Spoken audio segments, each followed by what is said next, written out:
And trust me, this talk has nothing to do with the paranormal. A much harder truth for me is that I have a deep aversion to the non-physical, spiritual aspects of dying that goes back to my childhood. My point here is I didn't choose this topic of dying. I feel it has chosen or followed me throughout my life, personally and professionally. Medical training is learning how to defy death. And when you can't defy it, you deny it in whole or in part.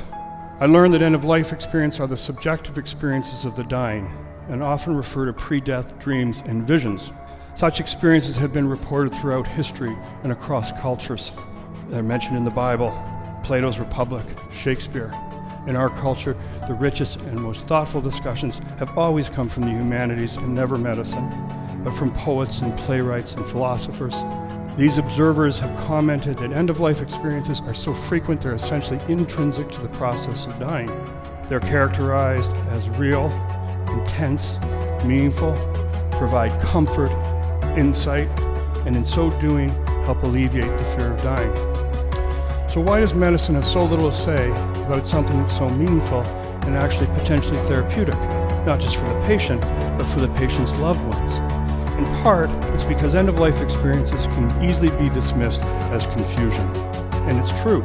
Many dying patients experience confusion as they go through the process. However, in contrast to patients' experience with end-of-life dreams and visions, confused patients are detached. They have disorganized thinking. They're unable to figure out their surroundings, and they're more often than not terribly agitated and anxious. End-of-life experiences are not only tied to our personal meanings, but they're tied to some of our greatest needs. The need to love, to be loved, nurtured, forgiven. End-of-life experiences also represent a rich interconnectivity between body and soul, between the realities we know, those we don't, between our past and our present. But most importantly, end-of-life experiences represent continuity between and across lives, both living and dead. Welcome back to another episode of the One-on-One Podcast. I don't know if do I have a filter going on through my mic? Because last night I was doing something and I kind of put a compressor on it and it kind of sounds weird. I don't know. I think it sounds good. All right, well, welcome back to another episode of the show, ladies and gentlemen, and non-binaries if you listen to the show.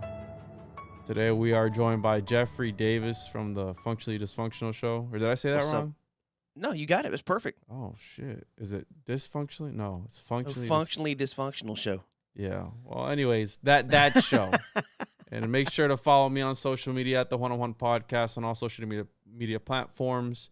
Make sure to follow the Telegram, TikTok, Instagram, rockfin.com/the One-on-One Podcast, patreon.com/the One-on-One Podcast. All the good shit. You know what to do. Leave us a review. All that good stuff. Because you're awesome. And this show's great. And Jeffrey's great. Jeffrey, you want to plug your stuff? Yeah, like butt plug? Or the podcast stuff. Yeah, never mind. That's for later, bro. That's the OnlyFans stuff.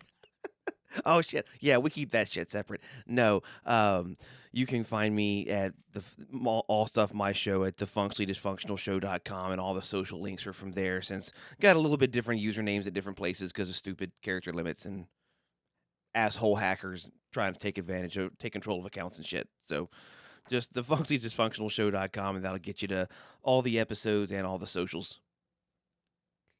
I've never met anyone in my life who has gotten hacked as much as you, bro. No fucking shit. I swear to God, it's because I have my own satellite at this point in time. And they're like, the powers that be are letting people fucking walk into my accounts and take shit over. You're getting too close to the truth. And you know what happens when you get too close to... FBI, open up! They start a knocking, bro. I fucked that one up.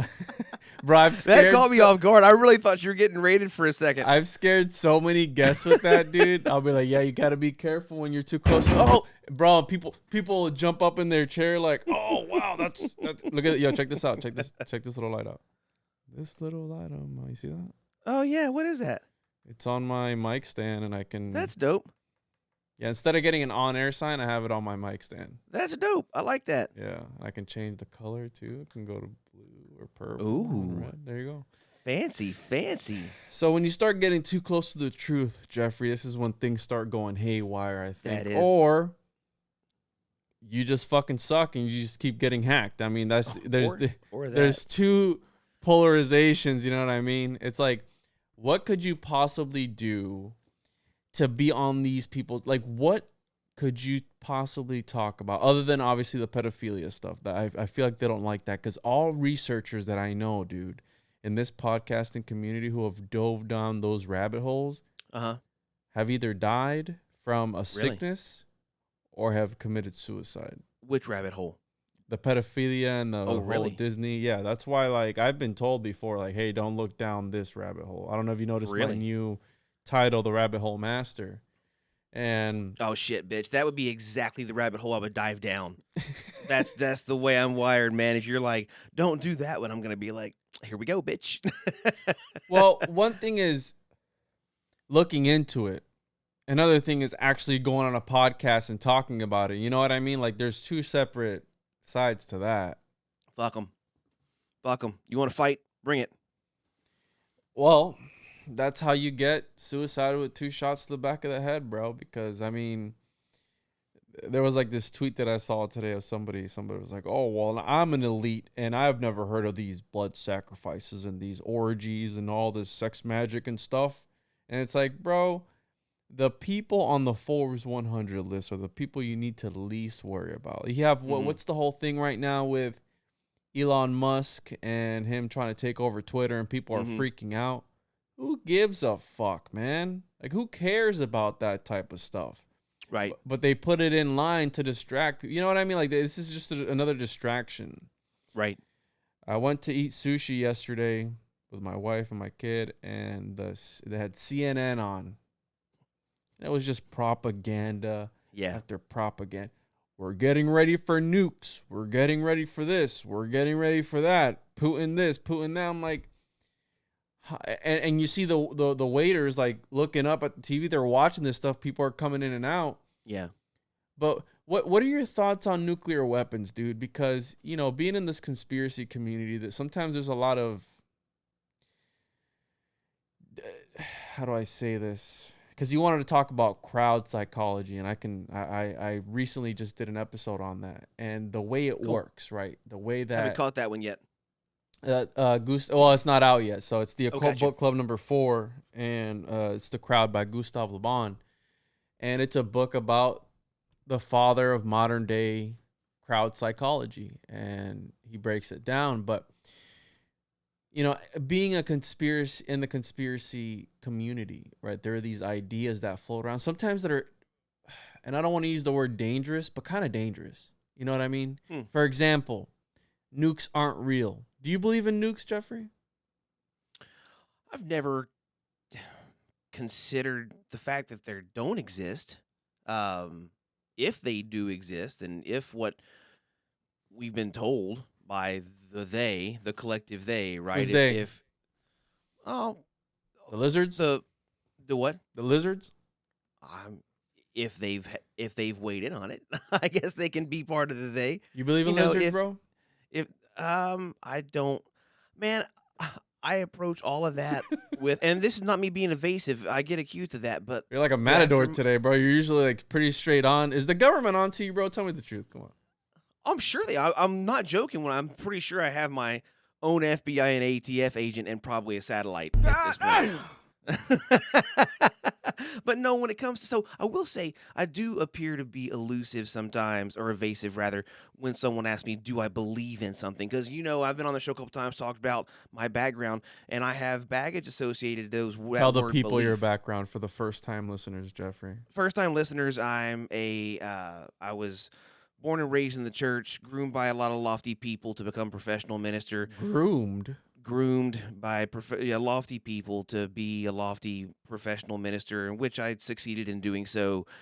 Traveled the country preaching, started a church, and then just through nothing bad happened. Everyone goes, "Oh, you got burnt." No, bitch, nothing bad happened. I just started pulling at the sweater, at the thread, and the whole sweater unraveled, and that's just the way it is.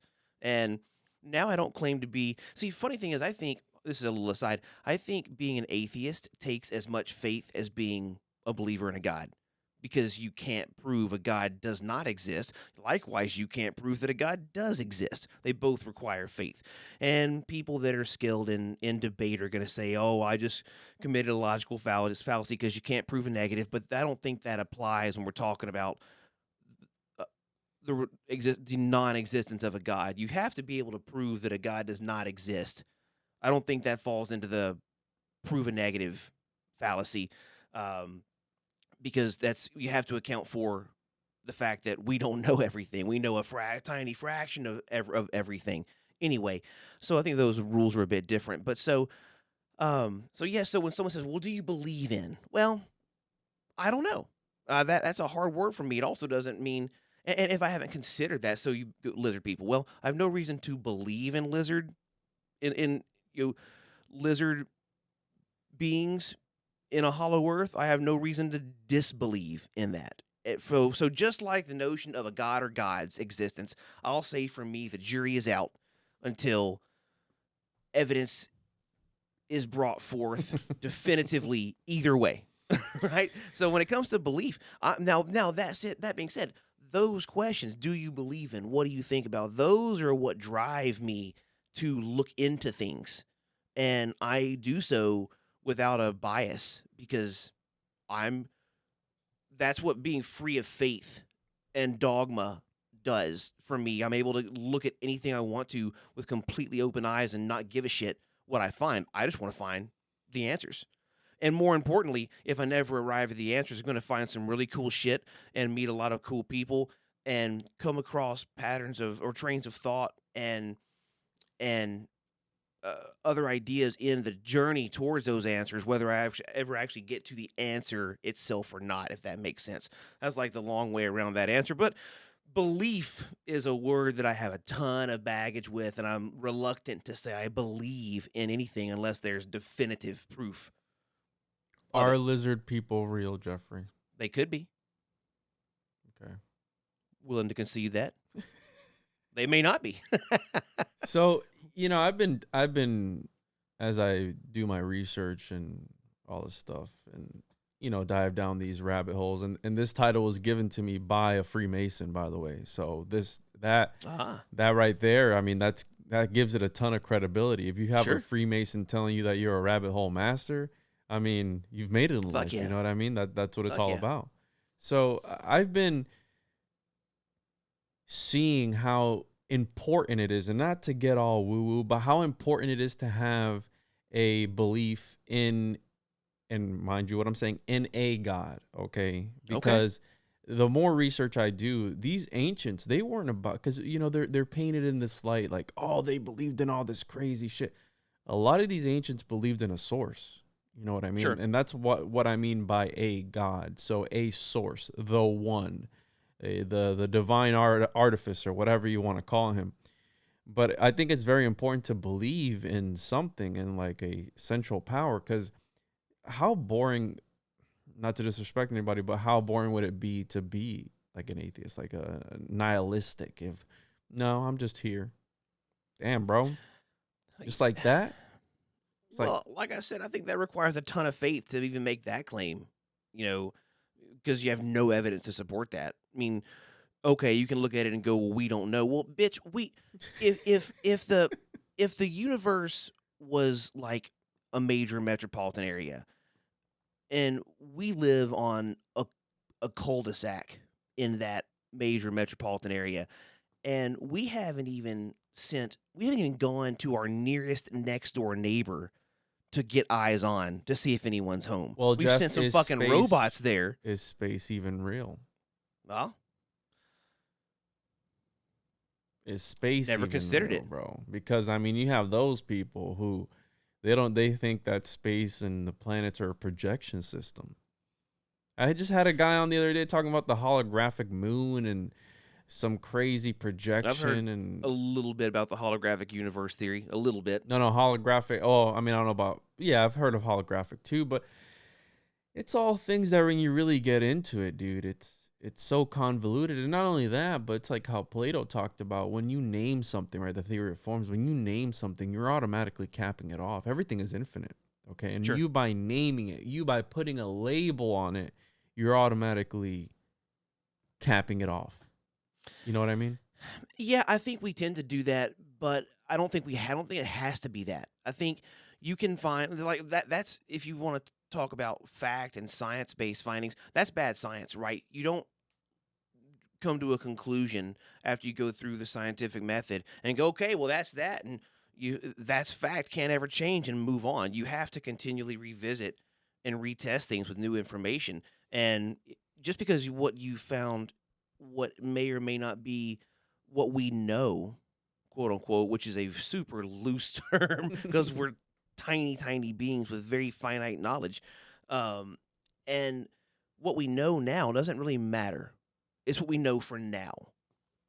And I don't think you have to put the cap on it. I think we do so accidentally oftentimes. Mm-hmm. But I don't think just because here's what we understand about quantum physics right now. That doesn't mean we understand quantum physics at all. It means it's what we understand right now. Mm-hmm. Tomorrow, the next year, the next decade, whatever, we might know more. And we can get into the Akashic record and accessing all of that and whether or not that exists and where does knowledge understanding even come from? Why do some people seem to be more sage-like and other complete retards? I don't know.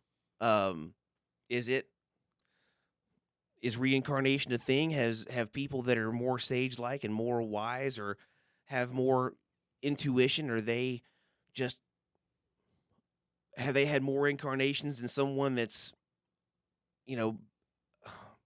a caveman in all essence? I don't know.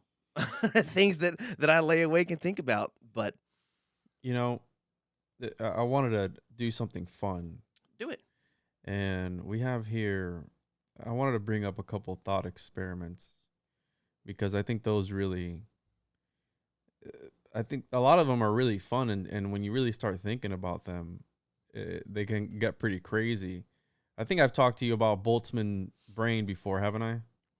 It doesn't ring a bell. So you have the Boltzmann Brain hypothesis suggests that it would be more likely for a single brain to spontaneously and briefly, form in a void, complete with a memory of having existed in our universe, rather than for the universe to come about in the manner cosmologists think it actually did. So what this is, it's got to do with thermodynamic equilibrium, and pretty much there is this constant coagulating and dissolving, right? Baphomet, coagulate, dissolve, of particles, atoms, and all these things in the vastness of space. So due to thermodynamic equilibrium, they say that if this is true, hypothetically speaking, that a brain could form for one split second in the vastness and vacuum of space for the smallest time of fraction of whatever. And it will come together, neurons and everything connected. It would form an entire lifetime of memories and everything. And as soon as that's done, it would, boom, disperse completely. Now, that's scary because if you really think about it, I believe in people in this world who are how Sam Tripoli puts it, this is a haunted house, right? And you have people, NPCs in this realm that are here for texture, right? That are here just to fill the void, if you will. So what if that has to do with that? Like, what if people, you know what I mean? Like, what if ideas like the whole Mandela effect thing? What if the Mandela effects are due to this, where somehow we know about quantum entanglement, right? Right. How about if somehow that affects the real time, the fabric of time and space, real time? You know, and like it influences it because we have the observer effect. Nobody's observing this brain somewhere. So God knows what it's doing. You know what I mean? So that just raises the fact of all these, what if that's an egregore? What if that's a thought form? What if that's something that we've come up with and have influenced us? Because you hear about all these guys all throughout history, the famous example is the founding fathers, where they had. Did you hear about the paranormal experience that they had in the signing of the Declaration of Independence? No, I've never heard of that. You've never heard of the shadow man inside the chamber? No. So the founding fathers, right? They're wanting to break away from the crown, and the founding fathers, you could arguably say that they were occultists. They were rolling around in occult circles. They were Freemasons. They were Rosicrucians. You name it, they were probably it. And they wanted to break away from the crown, form their own thing. So here they are signing this document, signing their death warrant. Because if this shit went belly up, if it went tits up, they would be killed. And anyone who signed that document would be killed. I mean, that's their name on it. It's like, oh, you were behind this, bro? Okay, here we go. Sure. So apparently when everybody was scared to sign this document, there, all those movies that you see, what's that one movie with Mel Gibson, Lionheart or something, where these typical scenes where you have who? The Patriot? No, the one where he's got his face painted and he's like a Viking. Oh, Braveheart. Yeah. These typical scenes where the main character comes out and gives this crazy speech like, we gotta fucking kill the lizards or whatever, whatever it is to get everybody's morals up. Apparently, everybody was shitting their pants trying to sign the Declaration of Independence or whatever it was called. And Constitution, I don't know, either or. You know which one I'm talking about. Who cares? Sure. Until one figure came out and was like, hey, this is why you need to do this, because you need to break away. You need to do this. And fuck yeah. Everybody's, riled up. Mob mentality. And everybody, mob mentality. There you go. And everybody's signing away. And after the fact, they were all looking around. So who was homeboy that gave the pep talk, the really? Speech? Oh, I thought it was you. No? I thought it was Thomas Jefferson or whoever. Oh no, it was John Hancock. No, it was George Washington. No, it wasn't me either. So who the fuck was it? Really? The dude from the shadows, the Slender Man in the shadows. Oh, we're going Slender Man. Where is he? So they don't know. So what if these things are that's where the whole alien talk and all this stuff comes in, because there are these things outside the fabric of reality that affect us. Now, sure. Oh, absolutely. You said crowd mentality. Okay. And that's also a very important thing, because according to Gustave Le Bon, which was a French psychologist, he's the father of crowd psychology. He wrote a book in 1895, and it was a research study that he did, a paper. And it's 3 books, and in those there's various chapters of how to influence crowds. Now, this is a piece of work that was coming around the time of Friedrich Nietzsche, right towards the end of Nietzsche's life. So he was rubbing shoulders with Nietzsche and rubbing shoulders with other influential people of the time. Now, this book was used by, you name it, any famous dictator of our time, of this reality. You have Hitler, you have Mussolini, you have Mao, you have all those fucked up fucks using this work. Now, even if they weren't reading this work, they understand how the crowd or a nation or a group of individuals or a congregation works. Look at the church. I'm sure, I don't know if they taught you NLP, but it's a form of it, right? Neuro-linguistic programming. It's a form of it to be able to, I forgot how you put it, that you're able to, I forgot what you said, that you had a word for it, where the people who don't believe, the non-believers or something like that, where you're able to sway them and just answer questions with more questions in order to make them believe. Oh, it's called apologetics. Apologetics. Which is ironic because you're not apologizing for anything, but yeah, it's called apologetics. So you use these techniques. Basically, the art of defending the faith. Okay, well, there you go. So it's an initiation, pretty much. I mean, that's what it all, these secret arts, the woo, alchemy, whatever you want to call it. So these great and I don't want to say great, these dictators of these times, they understood the crowd psychology. Now, there are certain parameters that define a crowd, according to Laban, and they have to check certain criteria in order to be considered a psychological crowd. But essentially, when they do meet this criteria, this congregation of people, they fall into... It's crazy because everything that we're talking about is like literal. Like, you know, you have physical people meeting up.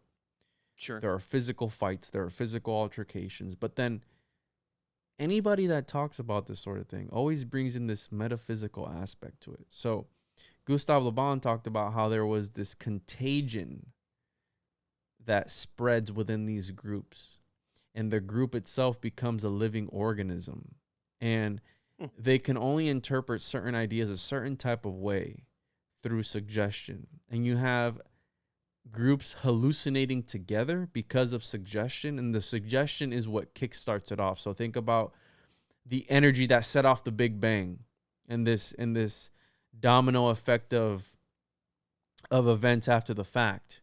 So a suggestion is like, hey, you know, there was a story where they were on a boat, right, and they're looking for the wreckage of another boat, right, the remnants, and they're looking for some people. And in the distance, the watcher on top, the top of the boat goes, hey, there's something over there. There's some people over there. Boom, that's the suggestion. There's some people over there. So everybody on the boat starts looking that way. And somebody says, hey, I think I hear people calling. Another guy says, okay, yeah, I actually do hear people calling. Oh, hey. Another guy says, hey, I see people waving at us. Let's go over there. When they pull up to what they were seeing, it was just a bunch of logs and branches floating in the water. But as a collective, they saw people waving at them and shouting to them. But it was because of one thing, the suggestion. And because of the contagion, it spreads within their group. It's like a mind parasite. Interesting. So there's this physical thing of it being in the physical world, but then he presents to it and he says, hey, there's a supernatural, metaphysical aspect to this phenomena. And then he gets into leaders and how leaders have a prestige. And this prestige is this infectious and this thing that just gets into that when you see in the church, the pastor is up top on the altar. He's above you. Oh, sure. He's wearing a suit. He has his little thing, was it a pedestal or a pulpit? Yeah, pulpit, pedestal, podium, whatever. Podium. He's got the podium. So automatically you're looking up at him. Your body, you're sitting down, you're looking up. Position of authority, yeah. Position. So that prestige also influences people. You have judges wearing these long robes. Sure. Back then they had the white wig, so that was a sign of prestige. Right. You know what I mean? So you have all these things of leaders in the whole factor. Again, it's something that you can't really pinpoint, but it's there. And it's amazing that the metaphysical always exists within the real world. That's what I'm trying to get. It's like, why do we always refer back to this shit, even if it's woo-woo, you know? No, I think, I think everything is physical and metaphysical at the same time, right? I mean, you can't say, well, one thing is completely, exists completely in our temporal plane without any connection to any energy in other dimensions. I mean, it's too complex to all exist. All that is too complex to exist on one single plane, in my opinion. And there has to be connections. So one of two things one of at least two things is true. We know so little about the nature of existence that we are basically blind to what existence really is, or it's that existence is way more complex and existing on multiple dimensions and planes of existence than we are even aware of yet. Absolutely, yeah. In my opinion, It just seems like it's, I was watching a documentary talking about on the History Channel talking about the Big Bang just the other day, and I thought, man, it doesn't make any sense to me. And you know who brought that Um, idea forth, right? I don't know. It was a Catholic priest in the 1920s. Was it really? Yeah. Yeah, it doesn't make any sense. All mass or all energy that would become, energy and matter is condensed to this hyper dense infinite spot of which we've never observed in the universe that at least we're told about. And and here's something I didn't know. So in my brain, like whenever I've heard of the Big Bang before and read about it, you always think about like that expanding, and you assume, or I've assumed, that that all matter and energy expands out into space. Well, what this documentary was saying is that space itself was contained in the infinitely dense spot because there was no space, which begs the question, where did that spot exist? What the fuck? Right? I've got another one. What the fuck?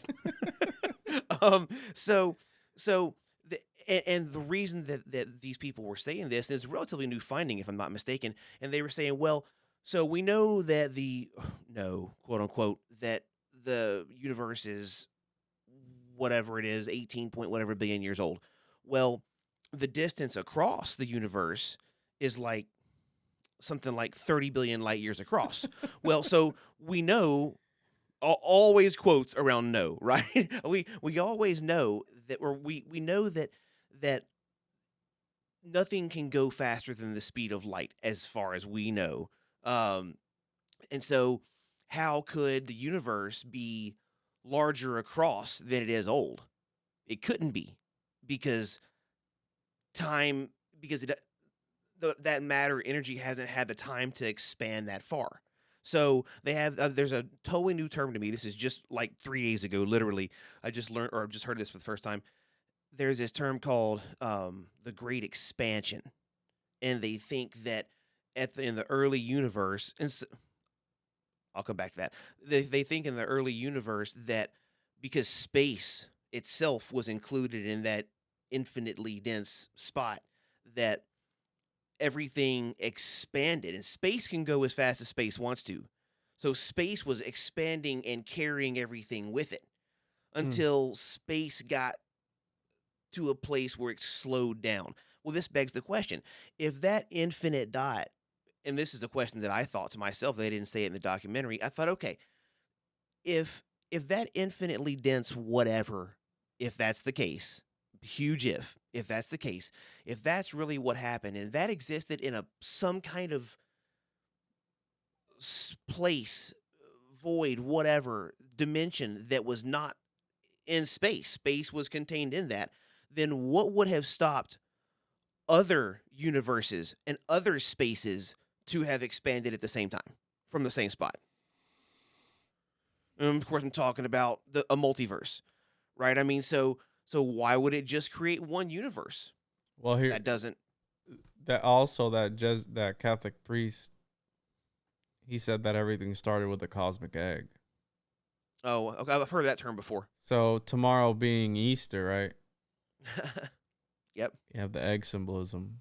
You have the egg symbolism in all ancient religions. You know how though the certain creation myth started within an egg, a cosmic egg, and from there it sprouted. Who the fuck's laying the eggs? Right.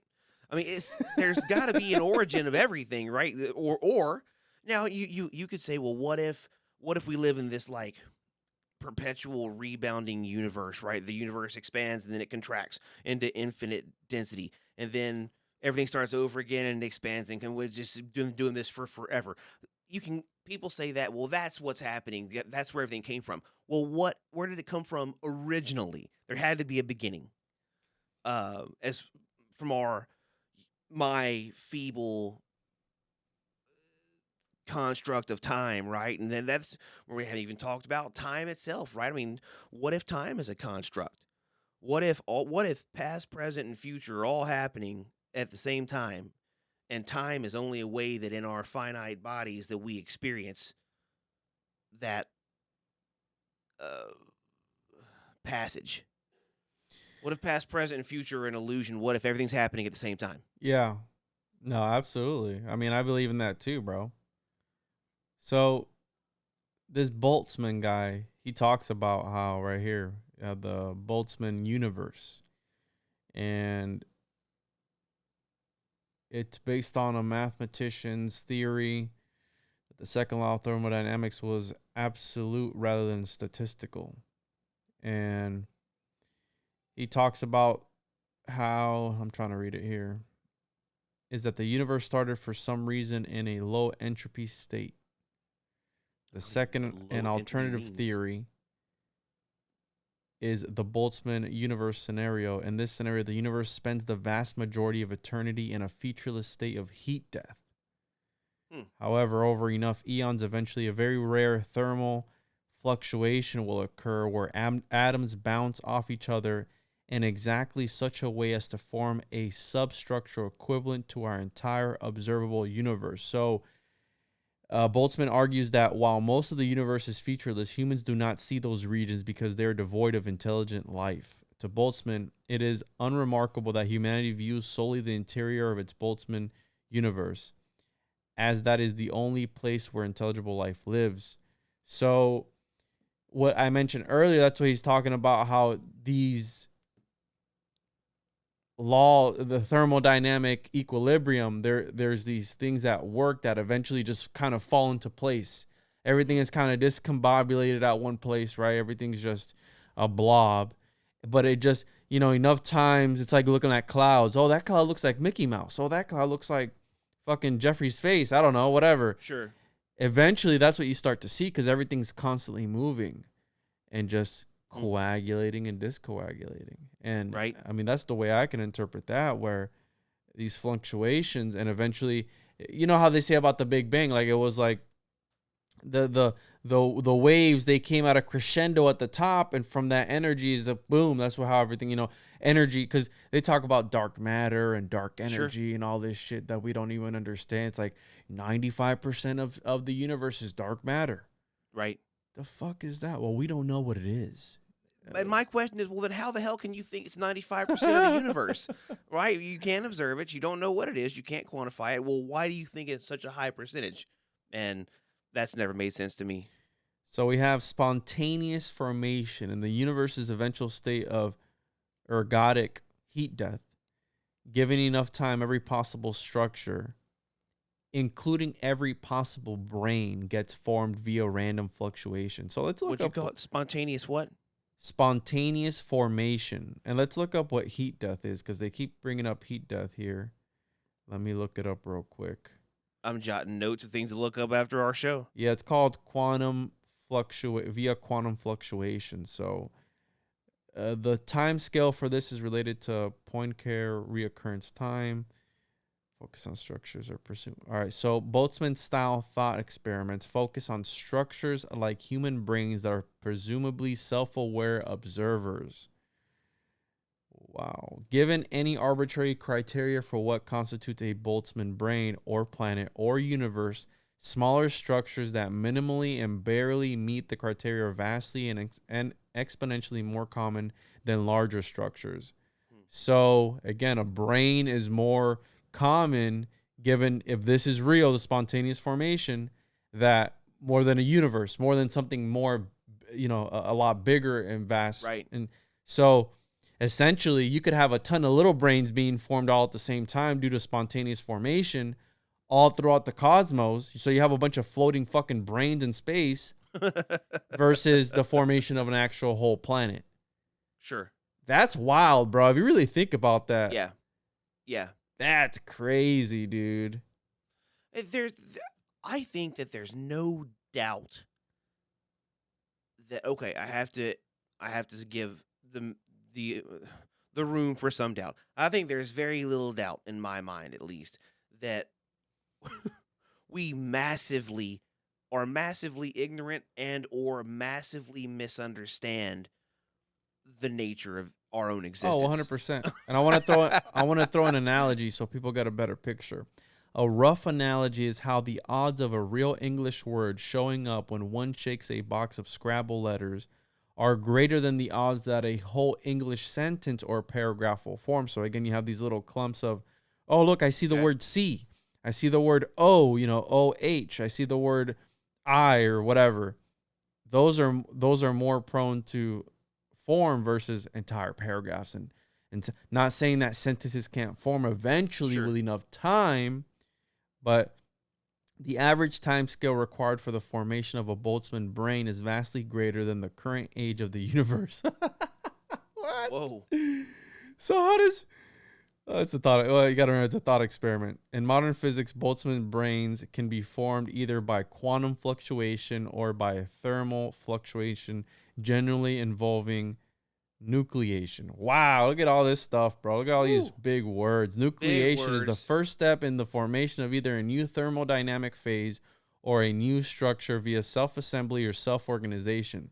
And we know that atoms, because of the observer effect, they behave differently when you're observing them versus when you're not observing them. So they essentially are their own little tiny brains in a way. Even if they don't have a collective consciousness, but when they come together, they form a collective consciousness. And you can have these brains form. So you got this guy spitting some shit in this was in the 1800s, man. This is in 1840. Right, and everybody probably wrote him off as a devil worshiper, and no one thought a thing about what he was talking about. Right, because that's what we do when we don't understand something or something challenges our beliefs. Or that we hold so precious and dear, like a fucking teddy bear. Oh, I don't know. I don't want to think outside of my own fucking little box, And what you're saying challenges me and scares me. And so you must be evil. You must be a witch. You must be a devil worshiper. You must be a this or that, right? Yeah. I mean, we demonize what makes us afraid and uncomfortable instead of going, interesting. Let's think about that. Well, let's dive into that. This is what this is meant to do. This is a thought experiment, so it's meant to made to make you think. And this led me down another rabbit hole where I ran into a false awakening. Have you ever heard of that? I've used that term. I don't know that it didn't know that it had a official definition. So, false awakening. A false awakening is a vivid and convincing dream about awakening from sleep, while the dreamer in reality continues to sleep. Interesting. So, you have lucid dreams. You have something called, lucidity may occur following a dream or following a lucid dream, one in which the dreamer has been aware of dreaming. So when you become aware that, I'm in a dream, so let me go fly around the universe or whatever. Right. And we have here pre-lucid dreaming. You have a loop. A false awakening loop is when a subject dreams about waking up over and over again, sometimes even up to 10 times or more, without knowing which time they are actually awake. Have you ever seen the Leonardo DiCaprio movie Inception? I've watched it, but I've never actually sat down and watched it. You know what I mean? I feel like that's maybe what that movie's based on, and I didn't know because these guys, everyone's got their little totem. Like he's got his quarter that he spins or his top that he spins, and only when he's really awake will the top stop spinning and fall. Mm-hmm. But so he's checks his thing to see. Well, they say poke your hand. Really awake. I've tried lucid dreaming before, and they say you need to touch your hand, and if your other hand goes through your hand, then you're in a lucid dream. But I've never been. I always fall asleep before I'm able. I've had sleep paralysis a lot. That's the only thing that I've had. Yeah, and some people say that's demonic or whatever, but I've only ever seen the black figures, the shadow people, 1 or 2 times out of all the times that I've. Because it's happened to me enough to where I'm able to snap out of it. But you do get the sense of dread. Absolutely. You get the sense of panic before you pull yourself out. I have. All right. So this bothers me as someone that values empiricism and as a pragmatist. It bothers me to say this, but also accept that there's much that we don't know. And generally speaking, when it comes to a religious person, I dismiss what someone says to me because they quote unquote experienced it. That being said, I'm going to tell you something that I experienced that I can't explain with any kind of data. I have my whole life, and it's getting more and more prevalent as I get older for some reason. But I have my whole life been, for whatever reason, visited by ghosts. my whole life, my whole life, and just for the What, first bro? time, What are you talking about, man? right? Just for the first time ever, and they come in waves, which is odd. Like I'll have 2 or 3, and they'll hang out around me, and I'll sometimes I'll feel them, sometimes I'll see them, and I'm talking full bodied people standing there. Fuck out of here, Jeff. No, seriously. And I've never felt scared. I always, well, I have one manifested right fucking behind me as I turned around. It wasn't there, then it was, and that made me jump. But I've never felt threatened. And they go. It's about a 6-month cycle. I'll have them for 2-3 months, and I won't have one for 6 months, and then I'll have one or two for 2 or 3 months. Right now, I've got a landing at the base of my steps, and one in a dream told me that she's hanging out. She underneath the landing in the steps where she feels comfortable, and it's a she. I can describe her. I can draw her. I can tell you what she looks like. And for the first time ever, I've never felt threatened, but that one, she held me down in a dream for the first time about a month ago. I've never experienced that before. And I was dreaming, and I felt, and I knew it was time to wake up, and I wanted to wake up. And I saw her holding me down. And I said, "You're going to have to let me up. It's time for me to wake up." And she goes, "You need to listen." And they don't often speak to me, and I said, "No, you need to let me go." She was, "You need to listen." I said, "Okay, what do I need to listen to?" And she was, "You need to listen." And I said, "What do I need to listen to?" "You need to listen." And I said, "Well, if you're not going to tell me what I need to listen to, you need to let me up." And she let me up, and I woke up. And that was the first time that's ever happened. And I kind of forgotten about that until you just started talking about this. But because I was like, sleep paralysis, that must be weird. And I was like, wait a second, I just experienced that recently. But yeah. Well, people talk about the old hag sitting on their chest, and that's a symptom of sleep paralysis. But you're talking about really? something completely different, bro. You're talking about the sixth sense, right? The sixth sense right now, where you're seeing ghosts. I see dead people, like all. I this always shit. have. What When in I the was fuck, bro? When I was religious, I used to call them demons. But now it's just a religious. You take any sort of medication, Jeffrey? No, actually. You schizophrenic? You're not telling me, bro? No, it's been my whole life. Used to just see him in reflections. Now I see him right in front of me. Oh, dude. You got to call. You know, you can fill a prescription again if you call the pharmacy, right? And you can. That's fucking crazy, bro. I've never said that on mic, only people like friends of mine that know about it, but I've never publicly stated that. Did you ever have like a near-death experience as a kid or anything? I've had lots of near-death experiences. No, like legit, bro. Like legit. Legitimately, I've had lots of near-death experiences. Oh, well, not like near-death, like, out of my body. I mean, like almost died. For real. Yeah. Yeah, I've almost died many When times. I was 7, I had my appendix. I had appendicitis, and usually the appendix will swell up, and that causes a lot of pain. Mine actually ruptured. No shit. Yeah, mine was that the doctor said if they would have waited another 20 minutes or so, I would have been dead. When they took me in, I was at the borderline. It's called not septic. What is it when your blood is poison? Septic. Yeah. Septic. Yeah, I was borderline septic. Like I was like, if a few more minutes, and I would have been poisoned. I would have been like, that's it. Like, man. So, but coincidentally, that's why, like, God and all this stuff. When they opened me up, bro. When they opened me up to take the appendix out and sew me up, because essentially when the appendix ruptures, it's on I believe the big intestine. All your shit goes into your body. Yep. Literal shit goes into your body. So you are poisoning your body. And when they opened me up, they found somehow or another my appendix had ruptured, but there was a bubble that held everything back just long enough so that I wouldn't die by being poisoned by my own body. So the dudes were like, "Hey, if you guys would have waited," because dude, it was like I remember it. It's a pain I will never ever forget in my life. I know one other person that's had their appendix rupture, and they said the same thing.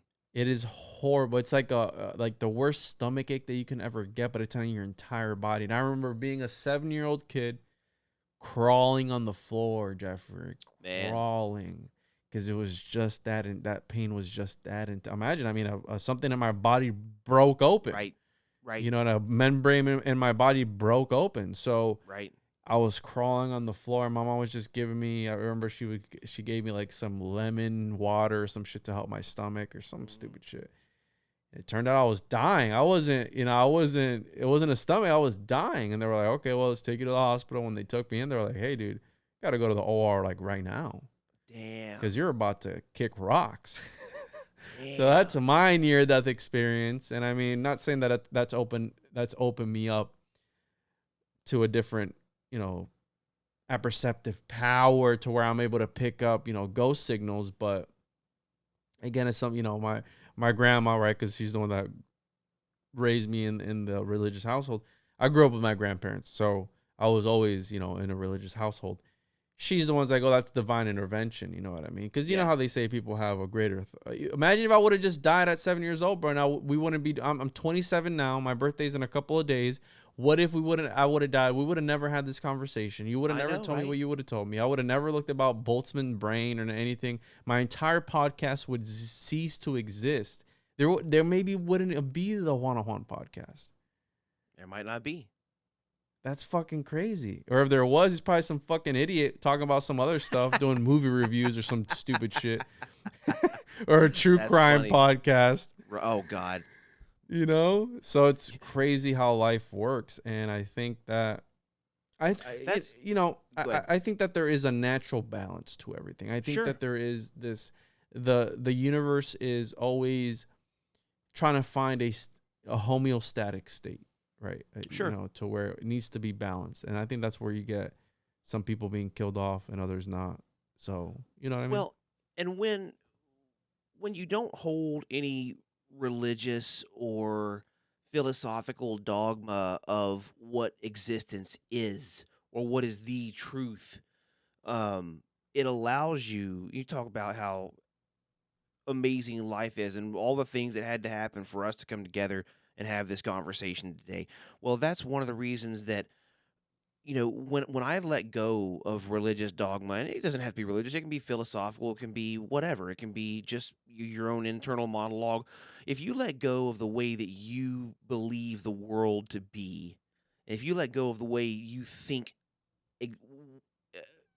what you think existence is, that opens you up to not just holding on to not holding on to what your rhetoric is, like a comfort blanket or a teddy bear. It opens you up to valuing every conversation you have with everyone, because you go, and that's something that surprised me when I let that go, because I went, wow, I all of a sudden am talking to people and actually listening to them, actually listening to what they have to say and why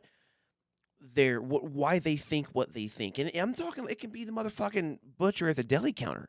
And oftentimes it is for me, you know, and you get to listen to people and actually listen instead of going, well, let me compute how I can come back with some clever retort to show them how their perspective is wrong, and it can impose the dominance of my own rhetoric. You know, you stop thinking. So basically, instead of listening to prepare a retort, you're actually listening to somebody and to everybody. And it makes you value what, in my opinion, the interactions you have with everyone. Because who's to know what someone's going to drop on you in some random conversation with some random person at the fucking gas station or whatever, or on a podcast, you know? But if you're listening through your own dogma and bias, you're never going to hear those things. You're never going to give a shit. You're never going to consider those things. You're never going to go, well, interesting. Let me make some notes while I'm talking to Juan to look into some shit that I've never heard of before, but sounds interesting. You know? And I mean, it just completely opens you up, in my opinion, to having your mind. What's the word? I don't know. Well, I've used the word open like 75 times, but your mind more open. I think that's one of our biggest issues right now, that language. We can't even find the words to describe a certain thing. So what about all the words that we already have? Are those wrong? To be able to, you know what I mean? Like to describe what we already have. Because like, I think they fall short for sure. yeah, like what is a tree? Well, Right. it's Thing this, that grows and converts carbon dioxide to oxygen. yeah, but what is it? You know. And you know It's a what I've life learned, bro? force, Like having right? having a 4-year-old, they ask the craziest fucking questions. Yeah. Right. There's a line in one of the Star Wars prequels. I forget if it was like episode 1 or 2, whatever. And Yoda says something to Obi-Wan Kenobi, and he says, he's asking. Obi-Wan's got this question. He can't solve this issue, and he comes to Yoda, and Yoda's in the middle of teaching a bunch of little younglings and little, 4 or 5-year-olds, and Yoda poses the question to the children, and one of the child gives the correct answer that Obi-Wan and Yoda, neither one could think about. Yoda turns to Obi-Wan and says, "Truly wonderful the mind of a child is," in his weird fucked up way of talking, and that's true until we teach them that they're wrong, and here's how you got it, here's how you should think. Right? Or rather, not should think, but here's not how you should think, but what you should think. And if I had kids, I think the coolest thing would be to teach them how to think. And like every great philosopher, your hope would be that they don't just adopt your dogma and they come to their own ideas. And not just a propping up of your ego, it's them learning to think for themselves and hopefully even challenge you. Yeah, and that's why, like, when I'm raising my kids, I'm gonna pass on the religious tradition of, hey, this is God, be good. This is Moses. This is Noah. This is whoever. But when they get to my age and they start asking questions, I'm just gonna tell my kid, hey, listen to the One-on-One podcast.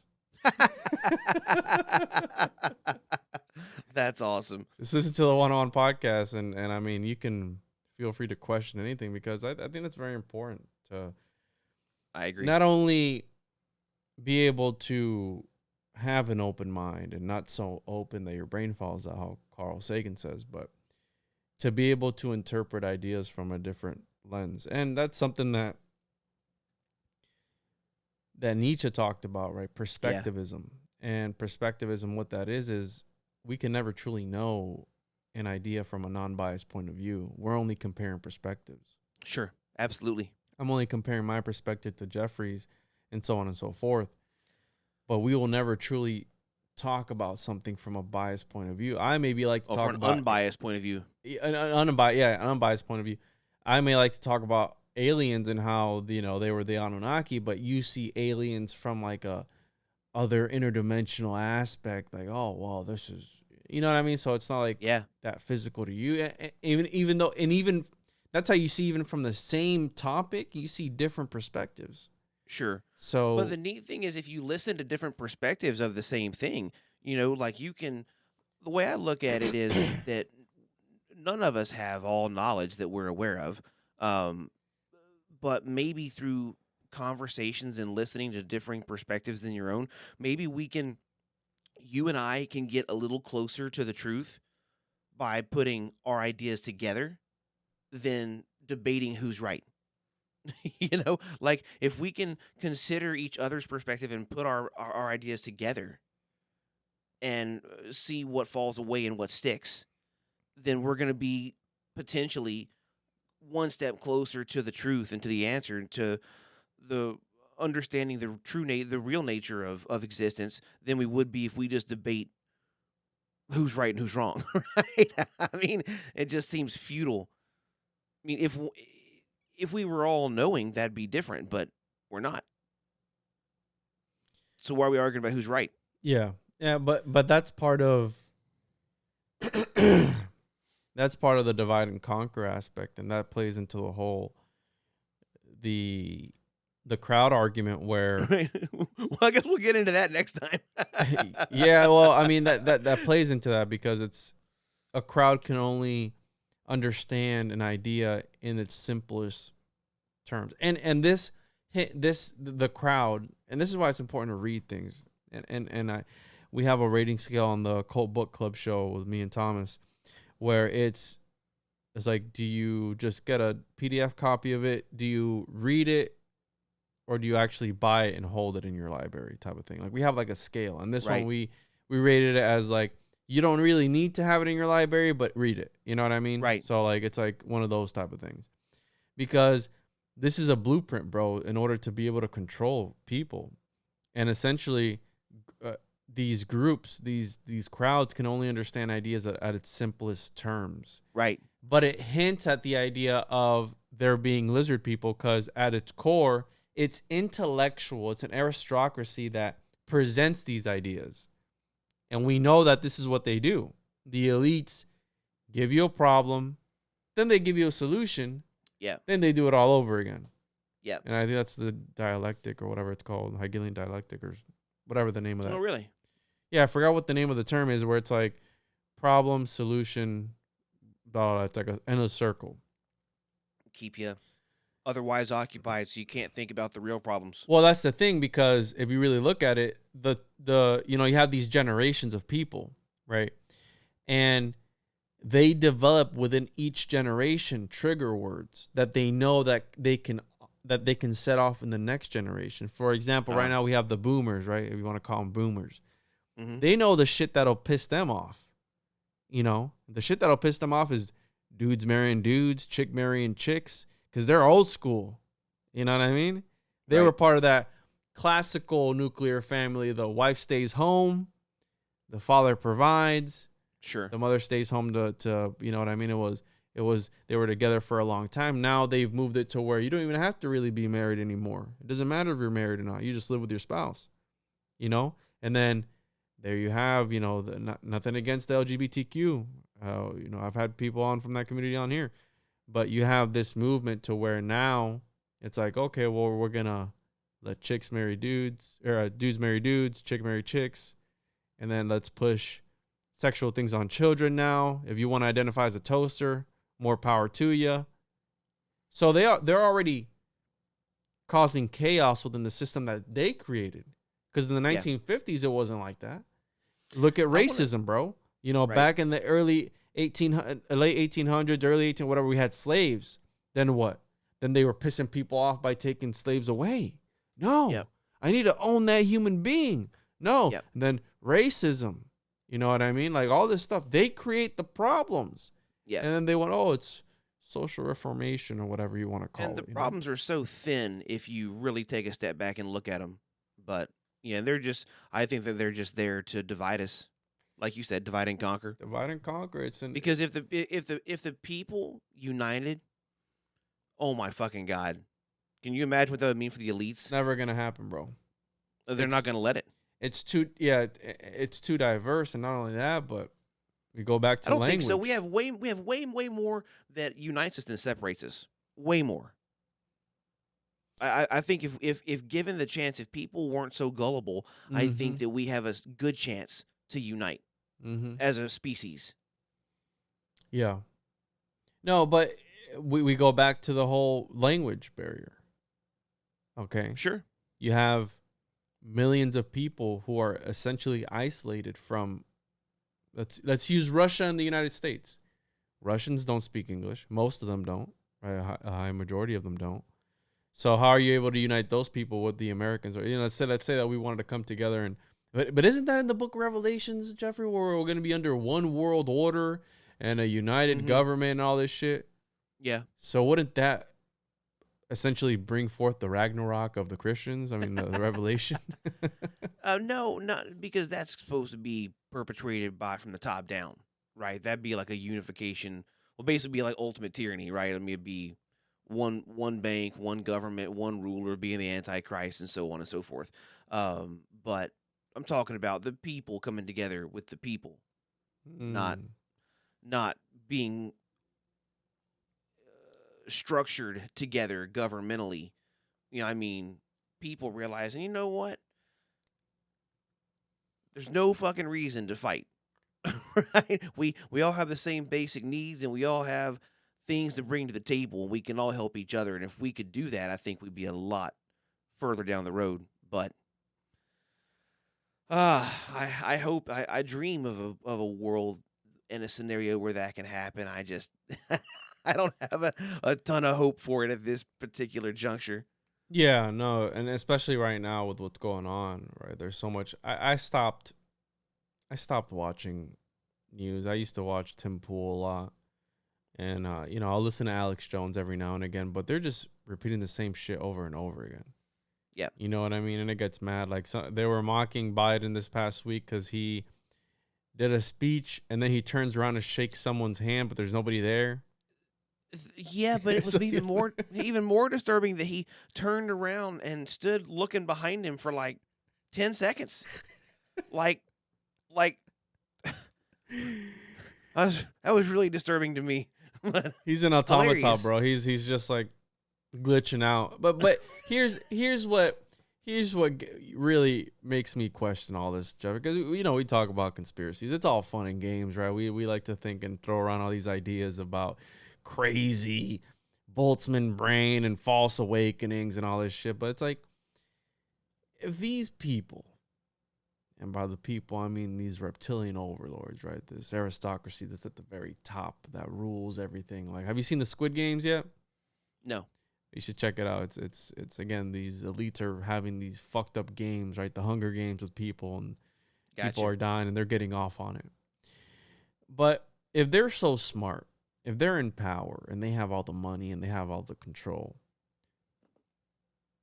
why are they not fucking smarter? Don't you think that they would put Right. somebody who can actually have a coherent sentence and put Right. together a coherent thought versus some old senile man, if they were actually that powerful and that smart? Right. Unless there's a longer con to use to get Biden out of office, claiming he's mentally unfit, and then you can install someone. No, that then was just install that person from the unelected. beginning. Maybe you knew you couldn't get that person elected. I think the election was massively manipulated to begin with, but, I can't prove it. I don't know it. There's just too many weird things that happen. Are any of them definitive? No, but I've had it. maybe. Go ahead. I've had it painted in a different perspective because I brought that up to somebody who's like really deep into politics and talks about this stuff all the time. And he was like, what do you think matters to them? The bigger picture or 4 years of you making fun of some president that obviously Right. isn't fit to rule? Right. It's like, what's the end goal? Well, the end goal for them is to eventually rule everyone and take over the world, right? You have all these people all throughout history like Napoleon, who was talking about taking over the world. I'm like, how would you have taken over the world, bro? Like, if you show up somewhere, they wouldn't know who the fuck you were. Like, Right. Can you imagine how easy it was back then to get away with a crime? Like, in these old Western movies, they have a drawing of some guy. Like, oh, they're the most wanted. It's a bounty on this guy. How did that get there? You know what I mean? Like, that's the most unreliable way. What if they already caught the guy and then you just happen to look like him and they take you too? That's fucked. Right. Well, I was just talking to a client of mine who spent many years as a correctional officer, and he was saying that here where I live in Nashville, Tennessee, that until not too long ago, that apparently you could just simply go to the police station and say, "Hey, my neighbor hit me with a bat," and boom, there's a warrant out for your neighbor's arrest, right? And there's like no due process. And I was What? like, holy fucking shit. And he was like, yeah, it's not that way anymore, but it hasn't been that long since it has been. And I was like, whoa. That's Yeah, because crazy. that's one of my biggest fears, bro. Because we talk about how easy technology is to tamper with. Because I mean that's one of its downfalls. Like, you get hacked all the time. They they steal your credit card. They do all these things.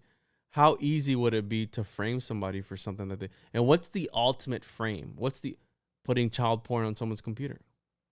You know what I mean? Yeah. That's like the main thing where they automatically just get you. So how easy would it be to just do that to somebody? And That's true. you know what I mean? Like, I've known people who know people or related to people who have had this situation happen to them. They were torrenting some movies off the internet, something I do all the time. And it just so happened to be that one of them was something that they were fishing around for. Boom. If that's the actual story, I don't know.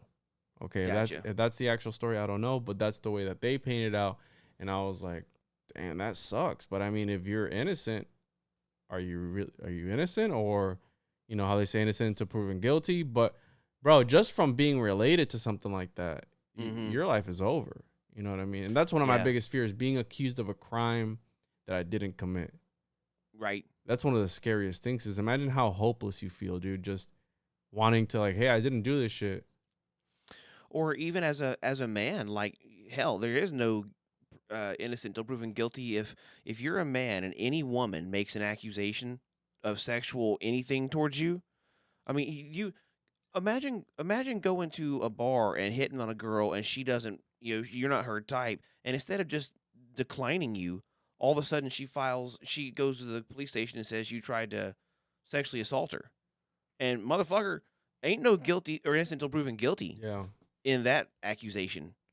And that's the reason when I'm training clients, every second's on camera, because your personal training, it's always going to be 75% women. It's just the way it is. And a male client working with a female, or a male trainer working with female clients, I live in fear of that. So every second I'm with a But you don't client record the male clients, right? You like those? Well, but I identify as a straight female when I'm with them, so that's safe, right? What the fuck? I'm waiting to see what happens when some 18-year-old white guy flips the script on the identity stuff and says, "You know what? I want to go to this college, but I can't get a scholarship." And they all of a sudden identify as a black student.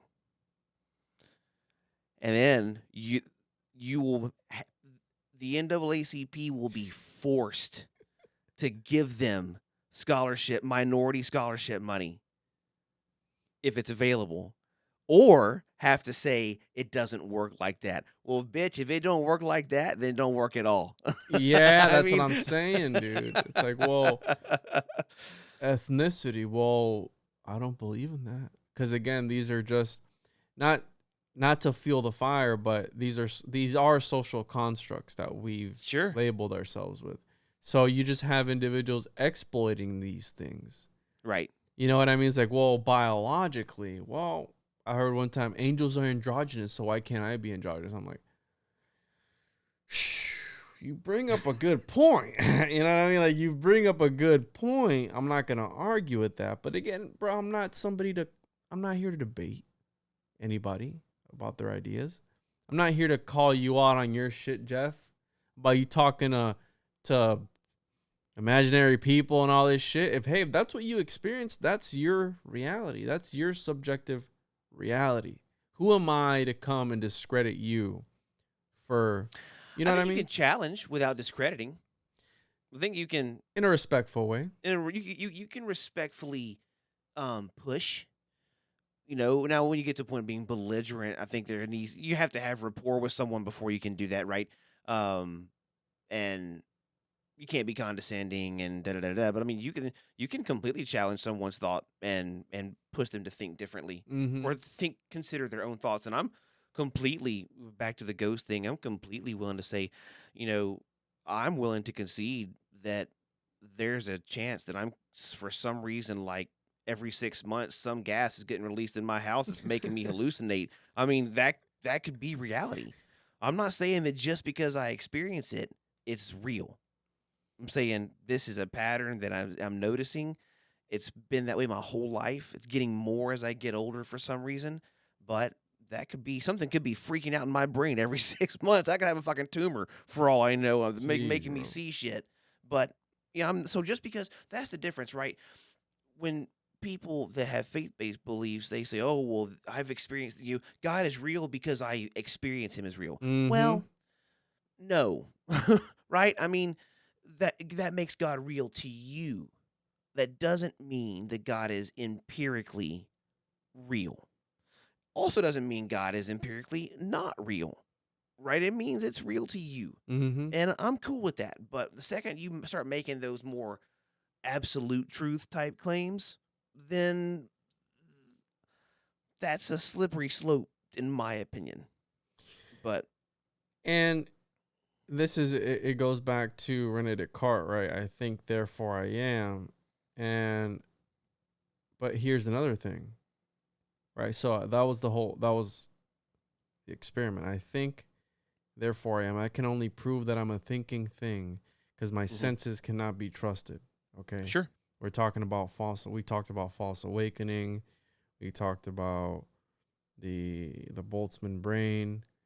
Now, I think, therefore I am. So Nietzsche would argue, what is I? Who is I? But I can only prove that I'm thinking. Sure. I can't prove that you're thinking. Sure. How you can't prove that I'm thinking. So I'm part of your unreality, and you're part of my unreality. So interesting. But then I guess it cancels itself out in a way, right? Because I mean, I'm thinking. It's like, wait, it's like a paradox? Well, I don't know. I mean, yeah. This is the only reality that is real is the one that you can experience. I can't experience your life, Jeff. So are you even real right now, Jeff? What is real? The only reality, the only thing that's real is would you say? The only thing that's real is your reality? Well, so Nietzsche said, only focus on, he said, be wary of those who promise you otherworldly goods, because, the famous God is dead, right? God is dead and we have killed him, da-da-da. But a lot of people don't know the full quote. It's like, God is dead and we killed him, motherfuckers. Not, hey, God is dead. Yeah. No, it's God is dead. Oh, my God. Oh. Right.